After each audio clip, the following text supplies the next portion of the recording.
Hey there guys, it's Cosmo the Cody here, your friendly neighborhood programmer. I really got to stop saying that. And welcome to my review of this week's Humble Bundle, which is the Humble Bundle RevelMode bundle. Or, well, no, actually, that's too many bundles, isn't it? Apparently RevelMode has something to do with PewDiePie, but we'll put that aside for 1 minute because, well, okay, I'm not a big fan of PewDiePie, but that's my opinion. But hey, I'm not going to show it against I'm not going to hold it against the bundle or the guy. But moving straight on, then let's have a quick look at what we got this week. Now, this week we've got a fair mix of games, some of which I played and some of which I haven't. And we're going to go straight in then and have a look at Robot Roller Derby Disco Dodgeball, which with someone with a soft R is very difficult to say. It's basically, as it sounds, it's basically a multiplayer game of dodgeball where you run around a very sort of disco-esque looking arena and throw balls at your enemies. It's a fast-paced multiplayer game where you can play it both against the AI and your friends and, well, anyone else who happens to be online. It's extremely well reviewed on Steam right now. It's 93%. It's $5.59 on Steam, so not a bad price and definitely worth a good look at since you can pay what you want. Next up, we got a game which I think you pronounce it as a Nidhogg. I'm going with Nidhogg.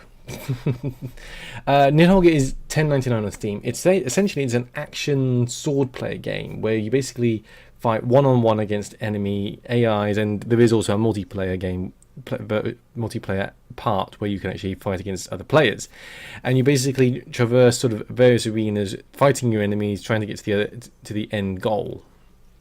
Again, it's another extremely well received game on Steam. It's in the 80s on Steam, and it's reviewed 81% on Metacritic. Can't fault it. It's won some fantastic awards over the last few, since it's been released and everything, or since it was actually showcased, shall we say. It actually came out in 2014, but it has done extremely well for itself. Put my teeth back in. Choice Chamber. Now, this game is a little bit different in that it connects up to your Twitch account and uses the chat system to sort of generate the content that is taking place. It's done essentially it uses other people's inputs to basically generate the game, but also allow for creation of weapons, of items, basically everything. And as you can see from the video, people can say hello to it and that will appear in the game. You can choose the weapons, as you can see here. It's essentially it's a massively multiplayer action platformer where not only is the person who's playing it sort of involved, but also the people watching it on Twitch. It's $6.99 on Steam right now. It's got 90% overall on Steam. It's going to be one of those games that you sort of enjoy. You can play it offline. You don't have to play it online. So there's all kinds of you don't have to play it online if you don't want to. So that's at least a good thing in the sense that you don't have to worry about if you don't want to stream it or whatever. But apparently, it's an extremely well received on Twitch. It's actually funded by Twitch, so it definitely worth a good look at if you're a streamer or interested in streaming at all. That's all I can really say. I don't know if I'm going to ever play it, but we'll see. Golf with Your Friends is an early access game, and I've just realised I've moved on to the green tier, which is $5.12 or $3.94, which is pretty good for a good thing. They kept the conversion thing. That's not bad. So anyway, Golf with Your Friends is £4.79 at the moment. It's an early access game on Steam, where you basically, as oddly as it sounds, you golf with your friends. It's essentially a multiplayer golf game with sort of a crazy golf sort of theme to it, and you can play with different people online or with your friends. It's still being added to. At the moment, it's got 3 different sort of worlds with 18 holes in each one, so there's 54 holes, so plenty of sort of gameplay to keep you busy. There's nothing really terrible with it. It's actually quite well received at the moment. It's in the 90s on Steam, and not bad for the price, I have to say. And it looks quite promising, especially as they continue to add more levels and more worlds. So, even if you don't like golf, what the hell. Oh, and apparently it's extremely easy to play. That's sort of one of the big taglines in it, but we'll go with that. Skullgirls is $6.99 on Steam, but it also includes all the DLC. Well, almost all the DLC. There is something called the Skullgirls Second Encore upgrade pack or something, but that's not included as far as I can tell because it's $10.99 on Steam. So this includes all the other DLCs with it, which means it's $6.99 plus the $9.54 it would take to get all the DLC add-on bits. As you can see from the video, it's essentially a fast-paced 2D fighting game, similar to Street Fighter or Mortal Kombat or whatever you want to call it. But it gives you basically control over a variety of different characters in a very sort of strange, I suppose, dark deco kind of world, which is, as you can see from some of the moves in the video, it's weird to put it mildly, but it's supposedly exceptionally good. It's supposed to be quite easy to play and has lots of very useful things like an anti-infinite combo system, and it's supposed to sort of challenge existing fighting game enthusiasts with a new sort of combat system, but also allow newcomers to get the hang of it pretty easily. It's in the 90s on Steam, it's 83 on Metacritic, and if you're a fan of fighting games, it's definitely one to check out. I'm not too fussed with it, but overall it looks exceptionally good, let's put it that way. Spelunky. Now, Spelunky, if you don't know what Spelunky is, where have you been? You've been away a long time, and I just realised my green screen over here is too far back, but never mind. I should have checked that before I started the video. Duh. Oh, well, never mind. Spelunky is, let's think, where was I? Spelunky is $10.99 on Steam. It's extremely famous, so if you haven't heard of it, and I've just knocked a peg off. If you haven't heard of it, then you've probably been hiding under a rock for a while. It's essentially a 2D roguelike platformer where you travel randomized levels containing treasures, monsters, traps, and these levels are essentially destructible. You can pretty much go wherever you want, utilizing a variety of different weapons and tools and things. You have to fight your way through sort of various dungeons to try and get to the end goal. Because it's highly randomized, the adventures you have are always different. So that's one of the biggest sort of selling points of Spelunky, is that no two games are the same. There's a total sort of feeling that this game is extremely long, in the sense that there is no, once you've finished it, you can play it again and again and again and have a different adventure each time. Regardless of all that, it's extremely well received. It's 90% on Steam, it's 90% on Metacritic. People love this game, and if you haven't played it, I suggest you do, because it's a lot of fun. Which reminds me, one day I will actually replay this, but we'll get right into that. Now, Roguelands is $6.99. It's essentially a multiplayer RPG, which basically allows you to craft weapons, gear, everything you want, everything you kind of want. You essentially play, I suppose, what's the best sort of way?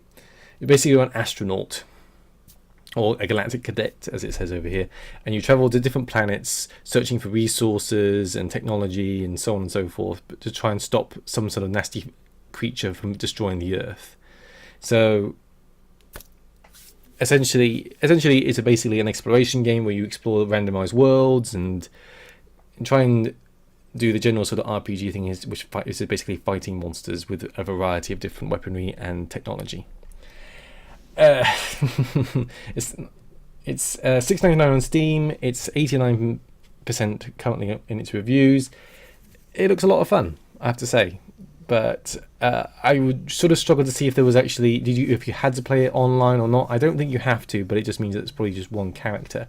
And the permadeath system sounds quite interesting too, in that there is such a thing as permadeath in the game, but you are able to sort of create more than one character. You basically have a ship, and the more characters you create, you can share the equipment that you've got stored on that ship with all the different characters. So if your character dies, that you can go back, create a new character, and collect the equipment that you would have left on the ship for that new character.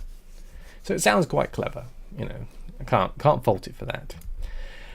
Finally, a game that a lot of people should already know about is Rocket League. Now, Rocket League is currently 15, well, not £15, sorry, 14.99, but £15, you know, close enough. And so the $15 price tag here, or $11.55, is a pretty good deal considering you get Rocket League for that kind of price. If you don't know what it is, it's essentially a multiplayer sports game where instead of people, you're playing as cars or rocket-powered battle cars. And you essentially play the game of football, or was recently added a few months ago, basketball. And essentially, the game is simply not a multiplayer team-based game where you try and score points against the other team by knocking the ball into the opponent's net or goal, whatever you want to call it. It's a load of fun, let's put it that way, and it's fast-paced, fun, and you can't really fault it in terms of the game. It's going to start having a professional sort of system in place soon, apparently, and you can play it locally on multiplayer as well, as you can see by the split screen systems. I've played it personally, and I think it's a load of fun. You can customize your cars, you can customize all kinds of all parts of it, and they're constantly adding to it. There's DLCs available where you can buy the DeLorean, the Batmobile, you know, all kinds of cool things. It's a game well worth looking at if you enjoy team-based games, and it's very easy to pick up and very straightforward. It's, you know, there's obviously the pros out there, the people who have mastered the game and know this game inside and out. But if you're just a casual gamer that enjoys these kind of games, I can heartily recommend it to you. So, you know, so it's in the sorry, I've just tripped myself up there. It's reviewed highly in Steam. It's on the 90s in Steam, 86 on Metacritic. By all means, and I heartily recommend it too. So by all means, check it out. And that, sadly, is it for this bundle. There is no extension. As you can see, there's no new games coming. And you do get 4 of the soundtracks, so there's Nidhogg, Choice Chamber, Spelunky, and Roguelands. You don't get... Apparently, the Robot Roller Derby Disco Dodgeball has a great soundtrack, but sadly they're not providing that as well. So, and this is sort of a part of a new bit of this sort of review system. I'm going to give you my overall feelings out of 10 of why I think about this. Overall, it's a nice choice of games. I can't honestly say that I'm going to play Skullgirls. I mean, I'm not a big fan of fighting games, but overall, it's not that. It's a pretty good sort of selection of games.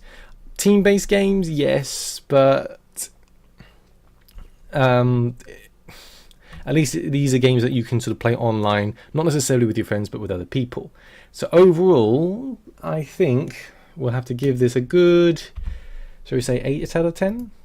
It's a nice sort of looking bundle, but overall, you know, there's things that could be added that are a bit different. There's a lot of the Choice Chamber. I think is going to depend a great deal more on whether you stream or not. It might be a bit of a turn off to people who don't, but the fact that it does suggest that you can have an offline mode is good, but its main selling point tends to be sort of it's an online game, it's going to need interaction, fan interaction, and if you're a streamer that doesn't have a lot of people watching, that's you may find that your sort of experience of it is a bit marred. But overall, it's a nice bundle, it's a good price, definitely for things like Rocket League, so I can't fault it for anything else than that. And that, as they say, is that for me, guys. So thanks for watching. Like, subscribe, share, comment, dislike, the usual sort of YouTube stuff. And I will hopefully see you next week for another humble bundle. Till next time, guys, happy gaming. I'll see you later.